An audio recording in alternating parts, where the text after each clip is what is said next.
नेपाल में पिछले कुछ दिनों से जो अफवाहें अफवाहें चल रही हैं वो ये कही कि बालिन शाह का इस्तीफा होने वाला है। सर ये सिर्फ अफवाहें हैं, न्यूज हैं, प्रोपोगंडा है। नेपाल की जो नई जनरेशन है, युवा पीढ़ी है, उन्होंने एक ऐसी सरकार को चुना जो नेपाल से भ्रष्टाचार खत्म करे। ये सारी की सारी प्लानिंग के तहत हो रही है ताकि नेपाल के अंदर एक अच्छी और मजबूत सरकार को कैसे डिस्टर्ब किया जाए। चाइना के राजदूत ने नेपाल के गृह मंत्री के ऊपर दबाव बनाने की कोशिश करे कि नेपाल तिब्बत वाले मामले में हस्तक्षेप ना करे। आप यहीं से अंदाजा लगा लो कि आज चाइना की सरकार नहीं है नेपाल के अंदर, लेकिन चाइना फिर भी कितना हस्तक्षेप कर रहा है प्रेजेंट गवर्नमेंट के ऊपर। ऐसा क्या है कि चाइना के एक सीक्रेट डिप्लोमेट नेपाल आते हैं, वहां की राजनीति में हस्तक्षेप करते हैं, तो कहीं ना कहीं चाइना प्रेजेंट टाइम भी नेपाल की सरकार को डिस्टर्ब करने की कोशिश कर रहा है। सर नेपाल बहुत इंपॉर्टेंट है पूरी दुनिया के लिए। सर नेपाल के बॉर्डर चाइना के साथ भी लगते हैं, नेपाल के बॉर्डर हिंदुस्तान से भी लगते हैं। हिंदुस्तान दुनिया के अंदर सुपर पावर बनने की ओर है, तो कैसे दुनिया के बड़े बड़े देश हिंदुस्तान को डिस्टर्ब करें? डायरेक्ट तो हिंदुस्तान के खिलाफ आ नहीं सकते। कहीं ना कहीं आप डीपली जाओगे तो आईएसआई के कनेक्शन पूरे के पूरे नेपाल को कैसे आईएसआई डिस्टर्ब करना चाह रही है। और दुनिया भर की अफवाहें कि बालेन शाह इस्तीफा दे देंगे। कौन कहता है सर बालेन शाह इस्तीफा दे देंगे? कैसे भी नेपाल को डिस्टर्ब किया जाए ताकि उसका असर उसके पड़ोसी देशों पर भी आए।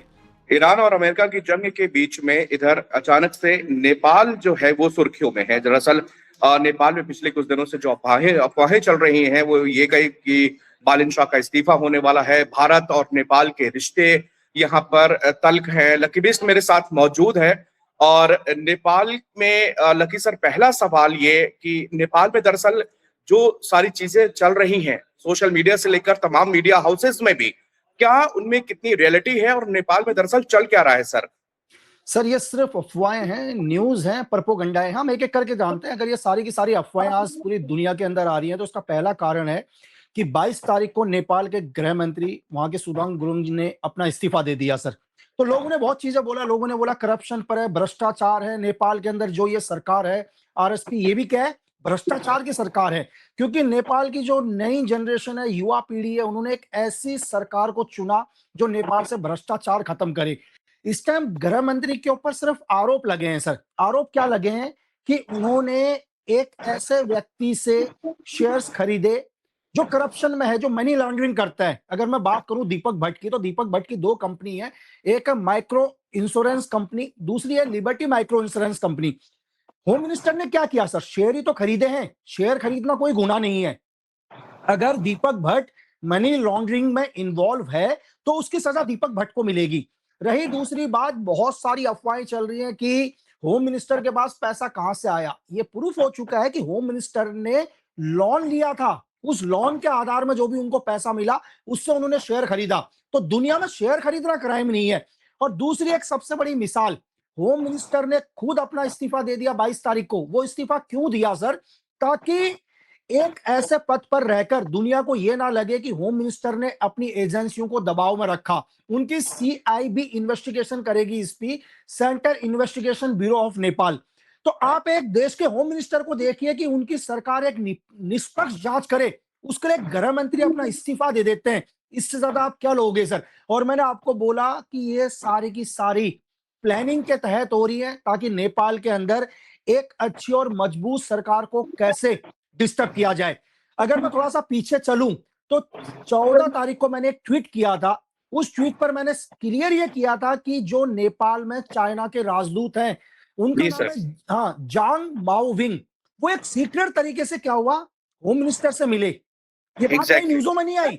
होम मिनिस्टर से सीक्रेट तरीके से मिले और राजदूत ने, चाइना के राजदूत ने नेपाल के गृह मंत्री के ऊपर दबाव बनाने की कोशिश करे कि नेपाल तिब्बत वाले मामले में हस्तक्षेप ना करे। आप यहीं से अंदाजा लगा लो कि आज चाइना की सरकार नहीं है नेपाल के अंदर, लेकिन चाइना फिर भी कितना हस्तक्षेप कर रहा है प्रेजेंट गवर्नमेंट के ऊपर।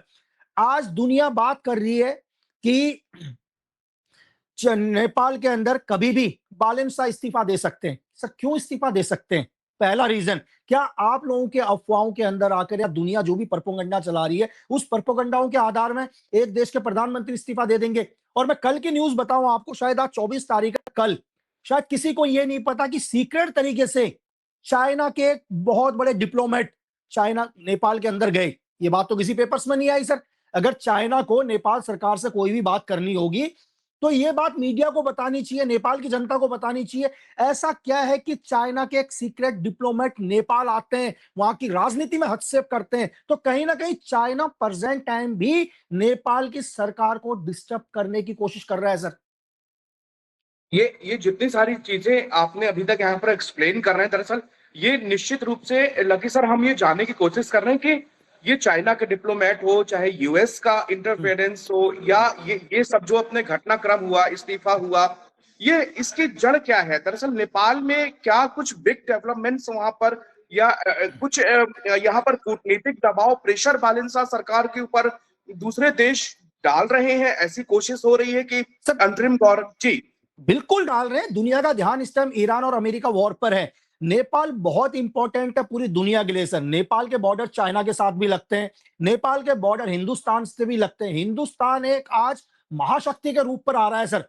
हिंदुस्तान दुनिया के अंदर सुपर पावर बनने की ओर है, तो कैसे दुनिया के बड़े बड़े देश हिंदुस्तान को डिस्टर्ब करें? डायरेक्ट तो हिंदुस्तान के खिलाफ आ नहीं सकते, सामने तो नहीं आएंगे ना सर। तो कहीं ना कहीं नेपाल के अंदर एक ऐसी सरकार को दोबारा लाना चाहते हैं, भ्रष्ट सरकार को, कि नेपाल के अंदर भ्रष्टाचार हो, नेपाल के अंदर गृह युद्ध हो, ताकि अगर नेपाल के अंदर गृह युद्ध होगा उसका असर तो हिंदुस्तान में भी आएगा ना सर। एंटी एलिमेंट्स इंडिया के अंदर आने की कोशिश करेंगे। मैं आपसे अगर कुछ दिन पहले की बात करूं, शायद आपने भी अपने टाइम्स के अंदर एक न्यूज डाली थी कि नेपाल के अंदर एक पाकिस्तानी महिला पकड़ी गई। कैसे एक आईएसआई की महिला नेपाल के अंदर पकड़ी गई? उससे अगर मैं एक दिन पहले की बात करूं, 17 तारीख को, शायद ये बहुत कम न्यूज़ों के अंदर आया कि त्रिभुवन एयरपोर्ट के ऊपर एक पाकिस्तानी नागरिक पकड़ा गया। आपको पता है उसके पास $17,000 पड़े थे सर। $17,000 का मतलब है कि लगभग 15-16 लाख रुपए इंडियन करेंसी के हिसाब से, लगभग 22 मतलब 25-26 लाख रुपए नेपाली करेंसी के हिसाब से एक पाकिस्तानी नागरिक के पास इतना पैसा कहां से आया? आप बात समझ रहे? कहीं ना कहीं आप डीपली जाओगे तो आईएसआई के कनेक्शन पूरे के पूरे नेपाल को कैसे आईएसआई डिस्टर्ब करना चाह रही है, कैसे चाइना के इन्फ्लुएंस में आके नेपाल को डिस्टर्ब करने की कोशिश की जा रही है। और आज आप देखो कि अमेरिका के राजदूत जो हिंदुस्तान में सर्जियो गौर, वो भी 3 दिन के दौरे सर्जियो गौर पहुंचे हुए हैं, पहुंच गए, 3 दिन के दौरे में नेपाल पहुंच गए। इसका मतलब कि दुनिया के पावरफुल देशों का कहीं ना कहीं इंटरेस्ट तो नेपाल में है। और दुनिया भर की अफवाहें कि बालेन शाह इस्तीफा दे देंगे। कौन कहता है सर बालेन शाह इस्तीफा दे देंगे? ये प्रोपेगेंडाएं कौन चला रहा है? ये हजारों इंटरनेट के ऊपर वीडियोस जो बन रही है, उन वीडियोस को पैसा कौन दे रहा है सर? अगर आज नेपाल के कुछ एक एंटी लोग रोड के ऊपर उतर गए, उनको फंडिंग कौन कर रहा है? आप समझ रहे हैं कि कैसे भी नेपाल को डिस्टर्ब किया जाए ताकि उसका असर उसके पड़ोसी देशों पर भी आए। ये बड़े बड़े देशों का एक प्रोपेगेंडा है। अगर आप कहीं भी जाओ, सेम ईरान के अंदर भी यही हुआ था, सीरिया के अंदर भी यही हुआ था, श्रीलंका के अंदर भी यही हुआ था। तो हर जगह कभी भी किसी पावरफुल देश को डिस्टर्ब करने के लिए उसके आसपास के देशों को डिस्टर्ब करना, ये चाइना, ये पाकिस्तान का काम है सर। लकी सर, एक चीज और मैं जानना चाहता हूं कि भारत और नेपाल के रिश्ते हमेशा से बहुत अच्छे पारंपरिक सांस्कृतिक रिश्ते रहे हैं, लेकिन दूसरी चीज, जब ये बालेन शाह की सरकार आई, आपने भी वहां पर लोगों से वोट करने की अपील की थी, और दूसरी चीज अब कहा जा रहा है कि कहीं ना कहीं वो दोनों देशों के बीच में जो कस्टम ड्यूटी वाला ऑर्डर था उसको बालेन शाह ने सख्ती से वहां पर लागू करवा दिया, यानी कि कोई लोग साबुन और बिस्किट लेके भी बॉर्डर से नेपाल जा रहे हैं तो उनको वहां पर भारी कीमत चुकानी पड़ रही है सर।